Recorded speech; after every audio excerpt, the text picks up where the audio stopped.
Cette carte du bas des États-Unis et du Mexique, avec ces deux couleurs, nous montre bien la zone aride où prospère le Mammillaria lenta. Et c'est dans cette province de Coahuila au Mexique que Christophe nous a ramené de sur site ces images de cette mammillaire. Et l'on peut admirer cette mammillaire se développant entre les roches avec facilité et tout autour des graminées vraiment en souffrance. Et situation encore pire, cette superbe mammillaire lenta, en très bonne santé, où elle se développe dans des failles de roche avec très peu d'humus. Ce qui nous indique que cette espèce doit être cultivée dans un substrat assez pauvre et très poreux. Et il en est de même pour les images sur site de cette espèce. Son développement, tout en longueur, de plusieurs pieds ou d'un pied avec des rejets, nous indique qu'eux aussi se développent dans des failles de roche, même s'il y a un peu plus de substrat. L'image suivante, toujours sur site, nous montre deux pieds relativement jeunes qui ont peut-être une dizaine d'années, mais qui n'ont pas encore émis de rejet, et quittons cette espèce sur site pour aller la voir en collection. Cette plante très âgée nous montre que cette espèce, avec l'âge, devient très prolifère. Mais observons cette espèce en collection, mais elle issue de semis. Elle fleurit en collection dès l'âge de 5 à 6 ans et cultivée en plein soleil avec un substrat très pauvre, très poreux et arrosé avec parcimonie. On peut admirer dès son jeune âge sa première floraison. Et en vieillissant, elle donnera une floraison plus dense, mais aussi elle commencera par proliférer. Cette espèce en collection, pour obtenir une très bonne floraison, nous montre qu'il faut cultiver cette espèce obligatoirement en pot individuel. Car mes sujets cultivés à même les tablettes au pied de mes melocactus ont toujours eu des problèmes à cause des arrosages. Par contre, certains de nos membres cultivant cette espèce en pot avec un substrat adapté et des arrosages parcimonieux ont obtenu une très belle floraison. Et il vaut mieux avoir 2 pieds de cette espèce pour pratiquer la fécondation croisée et obtenir des fruits avec des graines.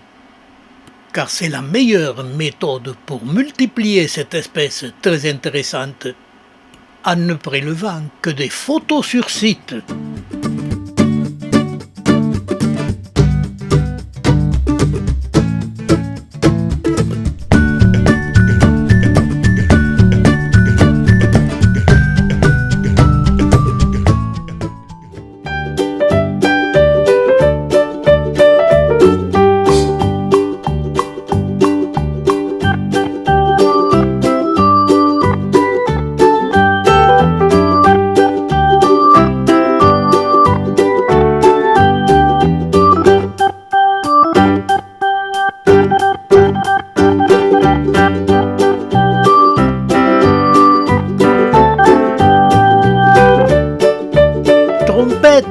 J'ai été prendre des cours de musique et maintenant je suis un grand musicien.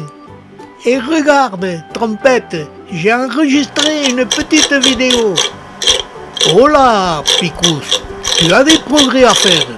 Avec ta musique, tu n'es pas prêt à faire un concert chez les Rusoni, car tu risques cette fois-ci d'être très mal accueilli. Pourtant, trompette, j'ai fait de gros efforts. Je veux ressembler à mon fils et être un artiste.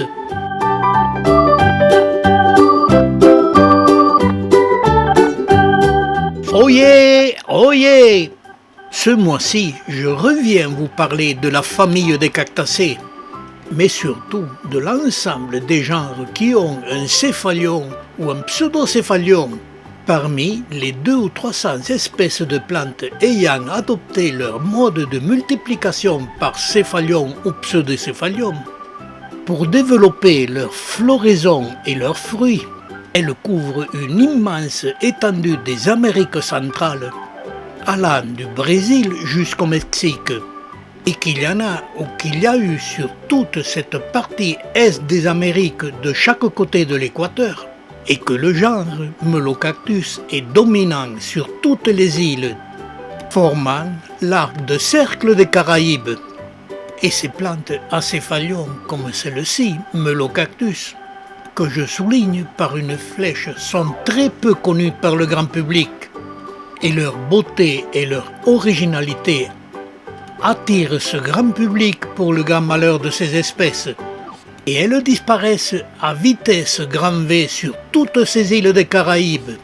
Et étant spécialisé sur ce genre depuis les années 1970, je peux vous certifier que ces espèces sont très difficiles de culture quand elles ont le céphalium, et qu'elles aiment le grand soleil et une température minimum pendant l'hiver de 16 degrés.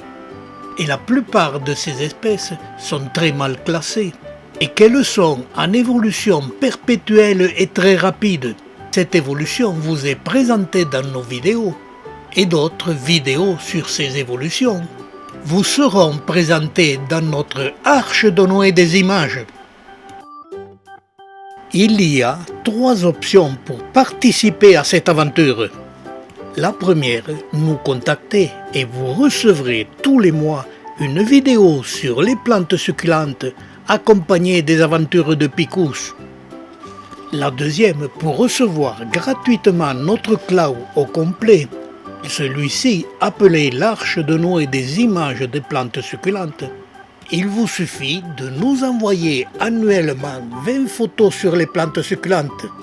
La troisième, pour que vive notre association, payez une cotisation de 20 € par an, par chèque libellé à fax. Que vous soyez amateur de plantes succulentes, des champignons ou de la flore de France, rejoignez-nous.